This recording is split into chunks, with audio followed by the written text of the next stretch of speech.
आप देख रहे हैं डी न्यूज 24x7 यानी हर खबर पर हमारी नजर। नमस्कार, मैं हूं राज नारायण मिश्रा। इस समय हम खड़े हैं बरेली जनपद के नवाबगंज क्षेत्र में, जहां पर पूर्व मंत्री हैं हमारे साथ भगवत शरण गंगवार जी।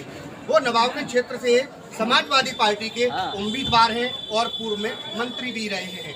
हम उनसे बात करेंगे कि यहाँ पर क्या क्या समस्याएं ऐसी हैं जो अभी पिछले 5 साल में जिनका निदान नहीं हुआ, और वो जीतने के बाद अगर वो जनता उनको मौका देती है तो जीतने के बाद ऐसी कौन सी समस्या है जिसको वो प्राथमिकता से लेंगे।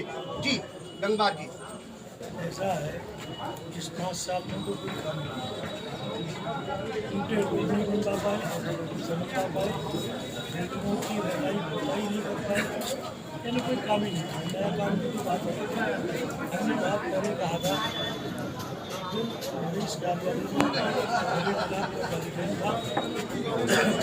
हमने कहा, हमने माननीय अखिलेश जी आपके लिए गए कार्यों की भारतीय जनता पार्टी को महंगाई पुताई नहीं करा मिलेगी, और आज सब कुछ साफ दिख रहा है।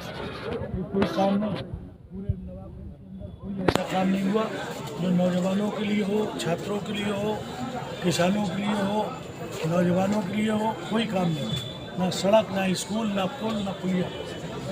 और जहाँ रही बात आगे कुछ करने की, तो बहुत सारे काम हैं। नवाबगंज को कम से कम 3 अच्छे अस्पताल चाहिए, एक कोलड़िया, एक नवाबगंज, एक सेठर। अच्छे अस्पताल, सुपर स्पेशलिटी हॉस्पिटल। इसके अलावा एग्रीकल्चर की यूनिवर्सिटी चाहिए, और कई 1-2 महाविद्यालय चाहिए। इंटर कॉलेज और हायर सेकेंडरी स्कूल भी बहुत आवश्यक है। वैसे बाकी के इस साल में तो कुछ नहीं हुआ। मैं इतना कहना चाहूँगा कि नवाबगंज वैसे सैचुरेट है, सड़क, शिक्षा और स्वास्थ्य के मामले में काफ़ी सैचुरेट है। पानी पीने के नल भी पर्याप्त मैं नहीं लगाए। ये सारे काम मैंने करवाए थे इस 5 साल में। अभी हाल में जो हमने देखा, हम इलाके में घूमे हैं, तो जो रोड हैं, जो लिंक रोड है गाँव के, उनकी हालत बहुत खस्ता है। हम गए थे बरौर में, एक राजकीय इंटर कॉलेज बना हुआ पड़ा है, लेकिन जनता की सेवा में नहीं है, बच्चों की सेवा में नहीं है। आप उसके बारे में क्या कहना चाहेंगे? ऐसा है, मैंने 15-16 हायर सेकेंडरी इंटर कॉलेज, एक डिग्री कॉलेज, एक कन्या इंटर कॉलेज, एक GTI बनवाई।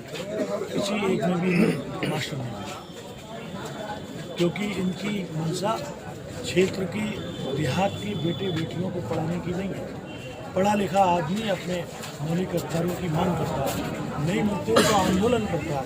ये लोग इसीलिए नहीं पढ़ाना चाहते कि कोई हमसे ठोस निर्णय करे और उसके बदले में काम ना हो तो कोई आंदोलन नहीं। आप किस मुद्दे के आधार पर अब वोट मांग रहे हैं? आप ऐसा मुद्दे की जरूरत ही नहीं है।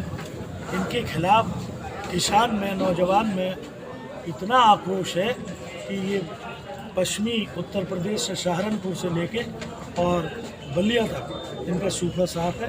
कोई मुद्दे की जरूरत नहीं, वैसे मुद्दे बहुत हैं। नमस्कार, मैं हूं राज नारायण मिश्रा। यूपी का इलेक्शन चल रहा है, दूसरे चरण का मतदान जिला बरेली में होना है।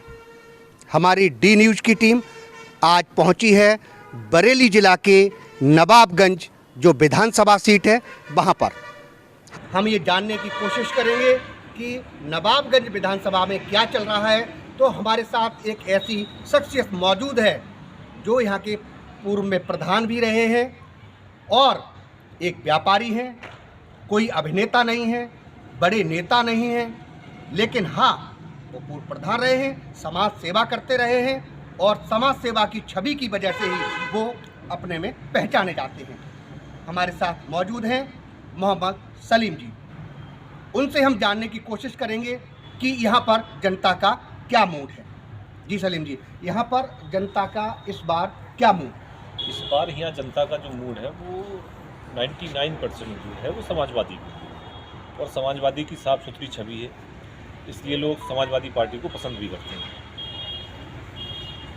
जी, ऐसी लोग तो आरोप प्रत्यारोप लगाते हैं कि समाजवादी पार्टी सत्ता में आती है तो गुंडागर्दी बढ़ जाती है। आप इसके बारे में क्या कहना चाहेंगे? सर, समाजवादी की अगर हम गुंडागर्दी की बात करें तो हमने जो अभी आप लोगों के माध्यम से जो आपराधिक स्थिति देखी है, उसमें समाजवादी एक लंबे समय से राजनीति कर रही है, उसके बावजूद भी उस पर 2 लाख कुछ मुकदमे दिखाए गए हैं, जबकि बीजेपी में जो है वो 3,47,000 के आसपास जो है मतलब गुंडागर्दी छवि के जो अपराध हुए होंगे वो हुए होंगे। और रही उसकी बात, तो कितने अपराध ऐसे हैं जो इन लोगों ने अपनी नाकामी छुपाने के लिए, मान लो जो दलित बेटी का जो भी शोषण हुआ है, जो भी शोषण हुआ था उसके रात के 12 बजे अंतिम संस्कार कर दिया। तो मैं समझ रहा हूँ ये जो है एक सामाजिक और न्यायिक जो है वो ठीक बात नहीं। चलिए, आपने ये कानून व्यवस्था की बात की कि अभी योगी सरकार में कानून व्यवस्था वो दुरुस्त नहीं है, यानी दलितों पर अत्याचार हो रहे हैं। अत्याचार हो रहे हैं। चलिए, मान लिया आपने ये आरोप लगाया कि दलितों पर अत्याचार हो रहे हैं, इसके साथ साथ यहाँ के जो पूर्व विधायक थे, अब इस दुनिया में नहीं है, उनका स्वर्गवास हो गया, वो चले गए, देहांत हो गया, उनके विकास कार्यों के बारे में आप बताइए, उन्होंने कुछ इलाके में किया या नहीं किया? अब स्वर्गीय केसर सिंह जी हमारे विधायक रहे होंगे, अब वो हम लोगों के बीच में नहीं है, तो ये सब कुछ बताने की ज़रूरत नहीं है। हम विकास कार्यों की बात कर रहे हैं, कुछ विकास कार्य कर पाए थे? क्योंकि बीजेपी की बरेली जिला से 9 सीट हैं, 9 विधानसभाएं हैं, 9 सीट भी बीजेपी के खाते में गई हुई थी, तो जाहिर सी बात है पूरे जिला में वर्चस्व था, तो विकास कार्य में कोई रोड़ा नहीं आना चाहिए, क्योंकि सत्ता भी उनकी थी। तो क्या क्या विकास कार्य हुआ आपकी नज़र में? कुछ विकास कार्य हुए?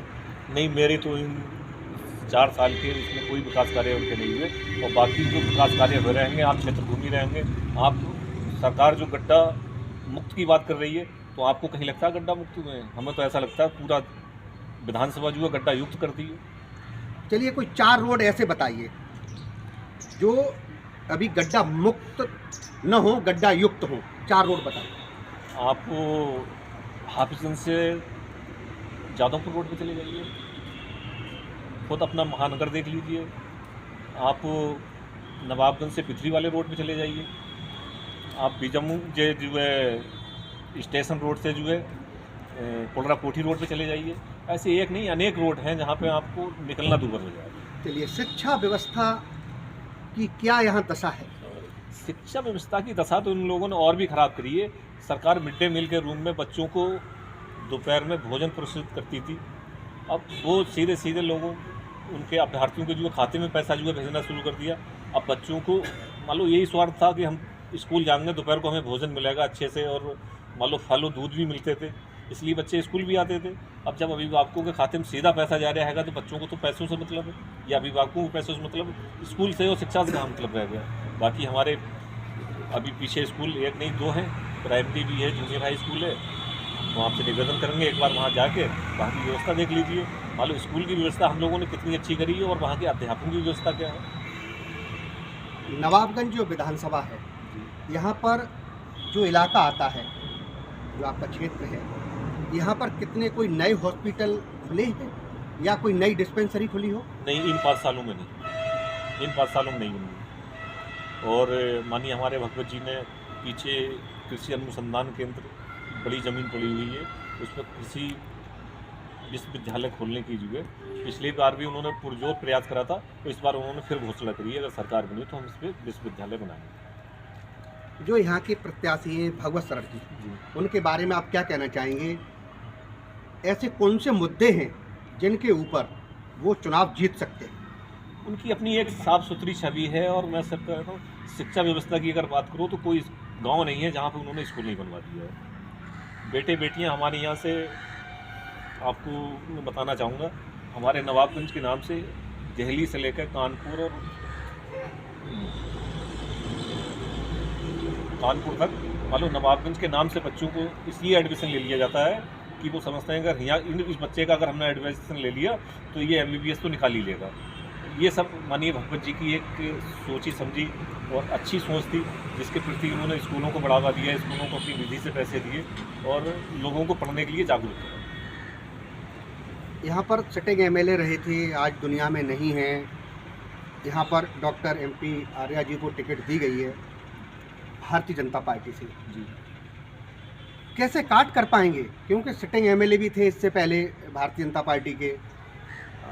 इस बार समाजवादी पार्टी के पास सिर्फ विकास नहीं हुआ है, केवल विकास के नाम पर ही समाजवादी पार्टी वोट मांगेगी, क्या अन्य मुद्दे भी हैं? नहीं, समाजवादी को वोट मांगने की इसलिए भी बहुत ज़्यादा ज़रूरत नहीं है। जो अल्पसंख्यक पिछड़ी जाति के लोग हैं उनको साथ इन्होंने 5 साल लगातार शोषण करा है और उनके प्रति जहाँ भी इन्होंने मीटिंग करी है जो भाषा का जो अपशब्द प्रयोग करे हैं, इन्हें सबसे बड़ा नुकसान उसका भी पहुँचेगा और समाजवादी पार्टी को उसका फ़ायदा मिलेगा।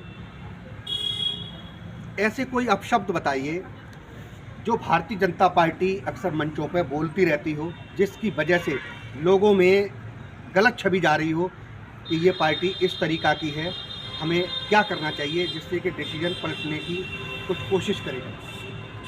सर उसके लिए तो गौ वंश के नाम पे मान लो जो कुरैशी बिरादरी है उसके 90% जो नई उम्र के बच्चे थे उनको सबको विकलांग कर दिया। गौ कसी के नाम पे लोगों को पकड़ कर पूरे प्रदेश की मैं बात बता नहीं अपने उसकी तो बात बताई जाऊँगा, ढूंढ के जो कुरैशी बिरादरी के लोग हैं उनके पैर में गोली मार के एक को विकलांग कर दिया। और आपराधिक मामलों में जो है उन लोगों को जो है उन्होंने बंद कराया है। और जैसे हमारे आजम खान साहब हैं, हमारे रामपुर हमारे ज़िले से लगा हुआ है, वो ऐसी एक शख्सियत है जो लोगों को जाने के बाद में अगर लोग अपनी पीड़ा सुनाते हैं तो उनकी आर्थिक और शारीरिक दोनों तरीक़ा से मदद करते हैं। उन पर मुर्गी चोर, बकरी चोर ऐसे ऐसे आपराधिक मुकदमे 4-5 नाम गिने हुए हैं उनकी ज़ुबान पर, आज भी वो नहीं भूल पा रहे होंगे। आजम खान साहब हैं, मुख्तार अंसारी हैं, ऐसे 4-5 नाम हैं जो अपने हर भाषणों में वो उन नामों को लिया करते हैं। तो ये क्या है, ये एक जाति विशेष के ऊपर जास्ती नहीं है। चलिए, आपने आजम खान साहब की बात की, वो कैबिनेट मिनिस्टर भी रहे हैं, मंत्री रहे हैं, अखिलेश की सरकार में और मुलायम सिंह की सरकार में भी रहे हैं, काफ़ी प्रतिष्ठित आदमी भी हैं। लेकिन क्या आपको लगता है कि जो सारे मुकदमे लगे हैं वो सारे ही फर्जी हैं, या कुछ हद तक हो सकता है शायद कुछ उन्होंने कुछ गलतियां की हों, या कुछ घपलेबाजी की हो, या कुछ अनैतिक रूप से कुछ चीज़ संचित की हो, इकट्ठी की हो, इसकी वजह से? सर मैं आपको संक्षेप में अपना नज़रिया जी सर मैं आपको संक्षेप में बताना चाहूँगा। कोई एक आदमी 24 घंटे में 30 से 40 या 45 अपराध कर सकता है क्या? 30-40 मुकदमे एक साथ लिखने का हम लोग साफ प्रकृति से जान सकते हैं कि राजनीतिक मुकदमे हैं। मतलब कोई भी अपराधी कितना भी बड़ा अपराधी हो 40-45 अपराध एक साथ नहीं कर सकता।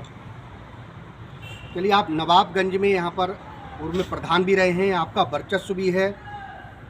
अब आप नवाबगंज की जनता को आप क्या संदेश देना चाहेंगे, क्या इंडिकेट करेंगे कि किसको वो सपोर्ट करें? मैं तो अपने क्षेत्र के सभी लोगों से अपील भी करूंगा, निवेदन भी करना चाहूँगा कि समाजवादी पार्टी साफ़ सुथरी छवि की पार्टी है, लोगों को रोज़गार भी दिया है, तो सभी लोग समाजवादी पार्टी को ज़्यादा से ज़्यादा वोट दें और सपोर्ट करें। हमारे साथ मौजूद थे नवाबगंज के पूर्व प्रधान मोहम्मद सलीम। उन्होंने साफ साफ शब्दों में कहा कि अनैतिक रूप से लोगों को सताया जा रहा है। कुरैशी नाम की जो बिरादरी है हम मुस्लिम लोगों में, उसको अपंग बना दिया गया है, उनके कारोबार छीन लिए गए हैं, गौ कसी के नाम पर उनका धंधा चौपट हो गया है। सरकार उस पर भी ध्यान दे, और साथ साथ उन्होंने शिक्षा जो स्तर है उसके बारे में भी बात कही, और ये बताया कि पहले मिड डे मील मिलता था जिसके आधार से, जिसका लालच से बच्चे स्कूल में जाते थे, लेकिन अब सीधा उनके खाते में पैसे जा रहे हैं, इस वजह से बच्चे स्कूल भी नहीं आ रहे हैं। तो साफ जाहिर सी बात है कि उनके जो गलती है उनके अभिभावकों की है कि बच्चे को शिक्षा के लिए स्कूल भेजना चाहिए, न कि केवल खाने पीने के लालच में। अभी हम बात कर रहे थे मोहम्मद सलीम से, जो यहाँ के पूर्व प्रधान हैं। अगली बार एक और सक्सेस से मुलाकात होगी, तब तक के लिए हमें और हमारी टीम को दीजिए इजाज़त। नमस्कार।